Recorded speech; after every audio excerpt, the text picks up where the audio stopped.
دوسرے الفاظ میں ایک داعی حق کی خصوصیت یہ ہے کہ اس کی دعوت اللہ کی طرف ہو، کوئی دنیاوی غرض اس کے پیش نظر نہ ہو، نہ قومی، نہ وطنی، نہ خاندانی، نہ کسی قسم کی مادی غرض، کوئی دوسری غرض اس کے پیش نظر نہ ہو، خالص اللہ کی دعوت کی طرف دعوت دے۔ اور اللہ کی طرف دعوت دینے کا مطلب سیدھا سادہ یہ ہے، اگر آدمی قرآن مجید پر نگاہ رکھے، کہ اللہ کی توحید کی طرف دعوت دی جائے، اس بات کی طرف لوگوں کو دعوت دی جائے کہ کسی کی بندگی، کسی کی عبادت، کسی کی پرستش خدا کے سوا نہ کی جائے، کسی سے خوف اور طمع خدا کے سوا نہ رکھا جائے، اور خدا ہی کے احکام اور اس کے فرامین کی اطاعت کی جائے، اسی کی رضامندی، اسی کی خوشنودی حاصل کرنے کے لیے تمام کوشش کی جائے۔ اور آدمی دنیا میں جو کام بھی کرے وہ یہ سمجھتے ہوئے کرے کہ میں کسی کا بندہ ہوں اور اس کے سامنے مجھ کو جا کر جواب دہی کرنی۔ خدا کی طرف دعوت دینے کا مختصر مفہوم یہ ہے جو قرآن سے معلوم ہوتا ہے، اور قرآن میں داعی کی اولین خصوصیت یہ بیان کی گئی ہے کہ اس کی دعوت خالص اللہ کی بندگی کی طرف ہو، خالص اللہ کی پرستش اور اس کی عبادت کی طرف ہو، خالص اس کی اطاعت کی طرف ہو، اور اس کے قانون کی پیروی کی طرف ہو۔ دوسری بات جو اس میں فرمائی گئی ہے وہ یہ ہے کہ وَعَمِلَ صَالِحًا، نیک عمل کرے۔ اس کا ذرا سا بھی آدمی غور کرے تو اس کا مفہوم صاف اس کی سمجھ میں آ جائے گا کہ اللہ کی طرف دعوت دینے والے کا اپنا عمل اگر درست نہ ہو تو پھر اس کی دعوت کا کوئی اثر نہیں ہو سکتا۔ جس چیز کی طرف وہ دعوت دے رہا ہے اس کا مجسمہ ہونا چاہیے اس داعی کو، اس کی اپنی زندگی میں خدا کی نافرمانی کا کوئی اثر نہ پایا جائے، اس کے اخلاق ایسے ہونے چاہیے کہ کوئی شخص اس کے دامن پر ایک دھبا نہ دکھا سکے، اس کے گرد و پیش کا ماحول، اس کا معاشرہ، اس کے دوست، عزیز، اقارب سب جانتے ہوں کہ یہ ہمارے اندر نہایت بلند اور پاکیزہ کیریکٹر کا انسان ہے۔ رسول اللہ صلی اللہ علیہ وسلم کی اپنی زندگی اس بات کی شہادت دیتی ہے کہ اللہ کی طرف دعوت دینے کے لیے کھڑے ہونے سے پہلے 40 سال تک وہ معاشرہ جس میں آپ رہے اس میں کوئی ایک فرد بھی ایسا نہ تھا کہ جو آپ کی بلندی اخلاق کا قائل نہ ہو، آپ کی طاہر اور پاکیزہ زندگی کا قائل نہ ہو۔ اس حد تک لوگ قائل تھے کہ جو آپ سے قریب ترین تھے، جن سے آپ کی زندگی کا کوئی پہلو چھپ نہیں سکتا تھا، وہ اتنے آپ کے معتقد تھے کہ جب آپ نے نبوت کا اعلان کیا تو سب سے پہلے انہوں نے اقرار کیا۔ حضرت خدیجہ رضی اللہ عنہ 15 سال سے رسول اللہ صلی اللہ علیہ وسلم کی زوجیت میں تھی، اور کوئی کم سن عورت نہیں تھی بلکہ رسول اللہ صلی اللہ علیہ وسلم سے 15 برس بڑی تھی۔ اس کے معنی یہ ہے کہ جس وقت آپ نے نبوت کا دعویٰ کیا ہے اس وقت ان کی عمر 55 سال تھی، اور 40 سال کی عمر سے وہ آپ کی زوجیت میں تھی۔ ایک ایسی پختہ سن رسیدہ دانشمند عورت جو بیوی کی حیثیت سے اپنے شوہر کے ساتھ 15 سال رہی ہو، اس سے شوہر کا کوئی عیب چھپ ہی نہیں سکتا۔ دنیاوی اغراض کے لیے ایک بیوی اپنے شوہر کے ساتھ تمام اس کے ناجائز کاموں میں شریک ہو سکتی ہے، لیکن اس پر ایمان نہیں لا سکتی۔ پایا آدمی ہے کہ یہ خدا کا رسول ہو سکتا ہے اور ہونا چاہیے۔ تو وہ آپ کی اس حد تک معتقد تھی نبوت سے پہلے کہ جب آپ نے نبوت کا ماجرا ان کے سامنے پیش کیا تو انہوں نے ایک لمحے کا تأمل کیے بغیر اس کو تسلیم کیا۔ اسی طرح دوسرے شخص سیدنا زید بن حارثہ تھے، جو غلام کی حیثیت سے رسول اللہ صلی اللہ علیہ وسلم کے گھر میں آئے تھے نبوت سے 15 برس پہلے، اور ان کی عمر اس وقت 15 سال کی تھی۔ جب رسول اللہ صلی اللہ علیہ وسلم نبی مقرر ہوئے ہیں اس وقت وہ 30 سال کی عمر کے تھے۔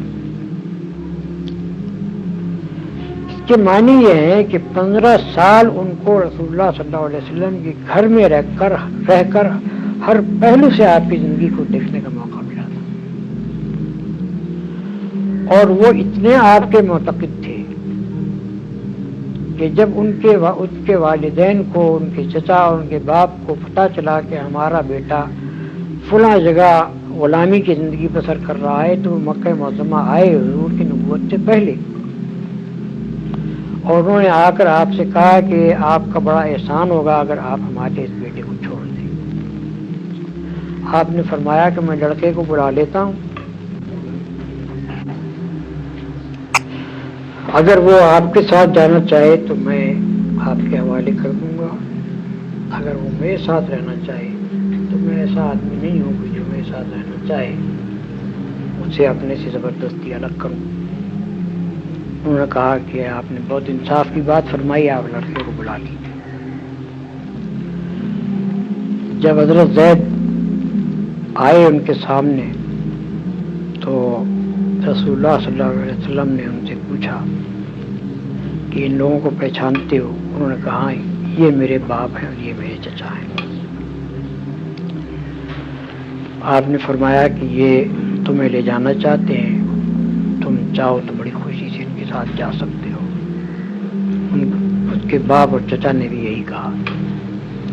کہ ہم تمہیں لے جانا چاہتے ہیں۔ تو انہوں نے کہا کہ میں نے اس شخص میں ایسی خوبیاں دیکھی ہیں کہ میں اس کو چھوڑ کر اپنے باپ اور چچا اور ماں تک کے پاس نہیں جانا چاہتا ہوں۔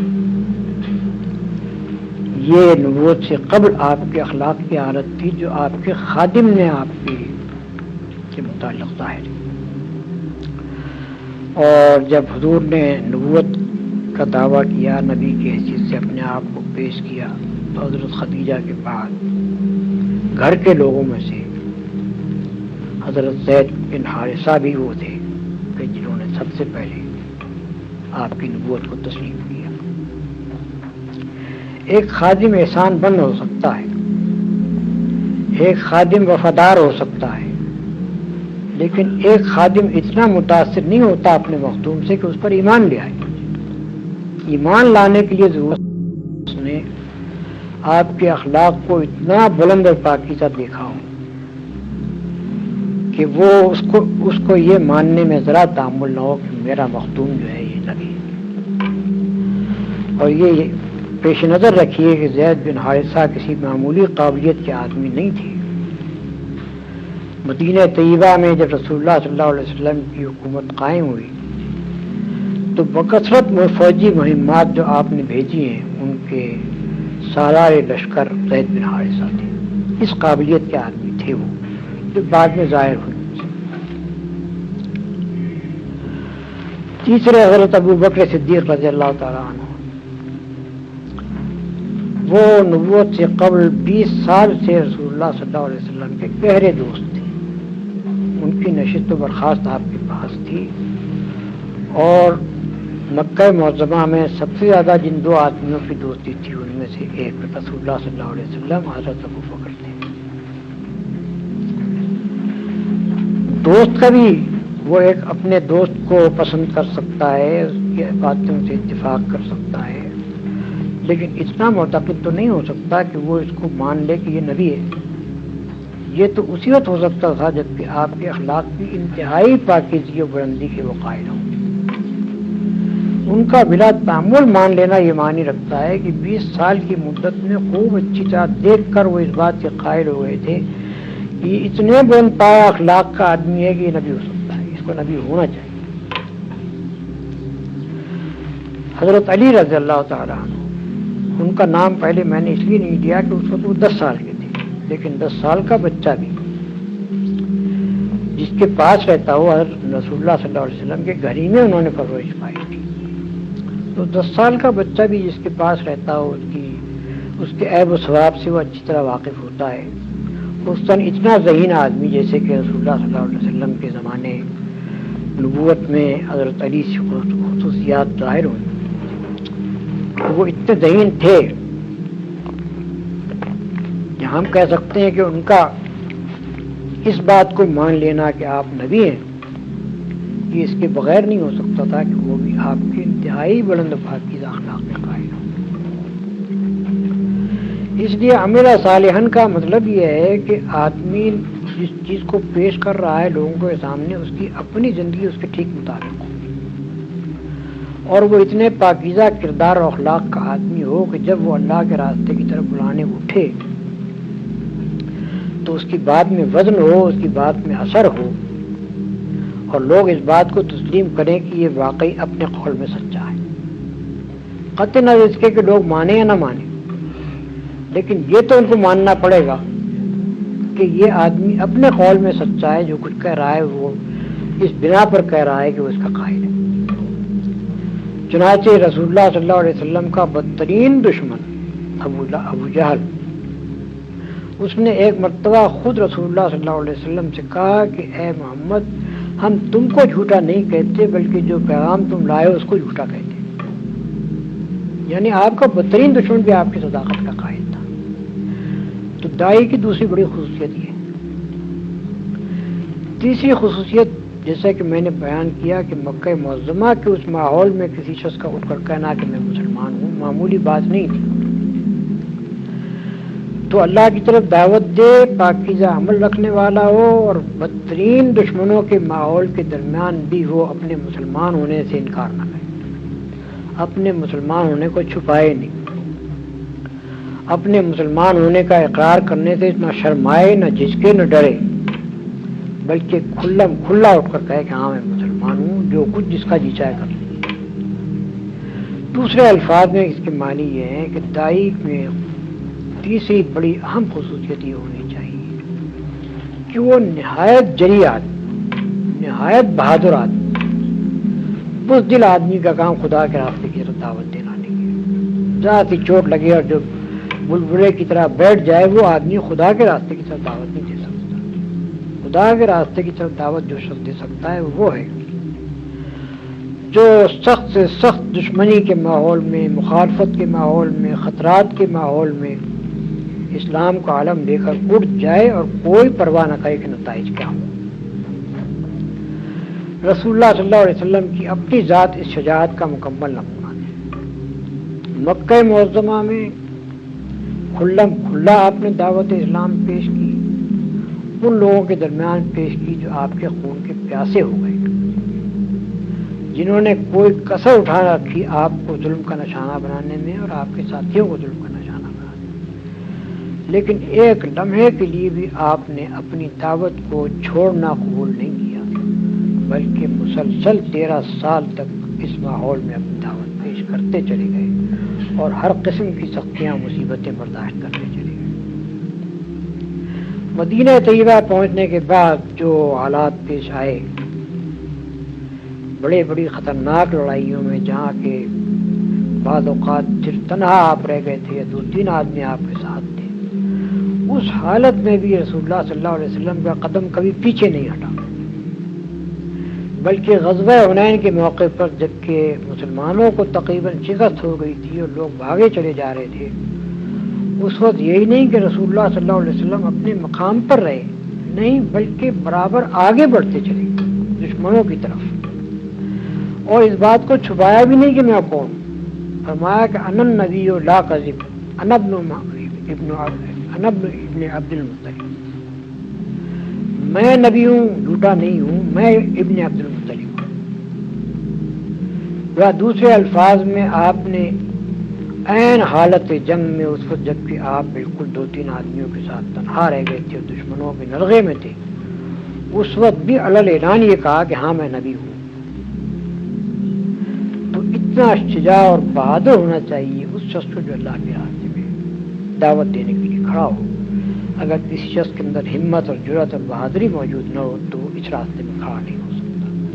کھڑا ہوگا بھی تو اپنی بزدلی کی وجہ سے الٹا اس مشن کو نقصان پہنچا دے گا. بس یہ چند مختصر باتیں تھیں جو میں نے آپ کے سامنے بیان کی ہیں. اگر ان پر غور کی جائے تو یہ بجائے خود دعوت اللہ کے متعلق ایک مکمل پروگرام ہے، اور اس کے اوپر جہاں بھی دعوت کا کام کیا جائے یہ 3 خصوصیات آدمی کے اندر ہونی چاہیے. باخر دعوانا الحمدللہ رب العالمین. آپ کا دین کا شکریہ ادا کرتے ہیں کہ آپ نے طبیعت کی ناسازگی کے باوجود ہمیں چند لمحات عنایت فرمائے. اللہ تعالیٰ آپ کو صحت دے. امریکہ کینیڈا کے تمام حضرات دست بدعائیں کہ آپ نفاذ اسلامی کو اس ملک میں بھی اور تحریک اسلامی کو دیگر ممالک میں کامیاب ہوتے ہوئے دیکھیں. آمین. اللہ تعالیٰ ان گناہوں کو قبول فرمائے اور کچھ ذخائر. بارک اللہ.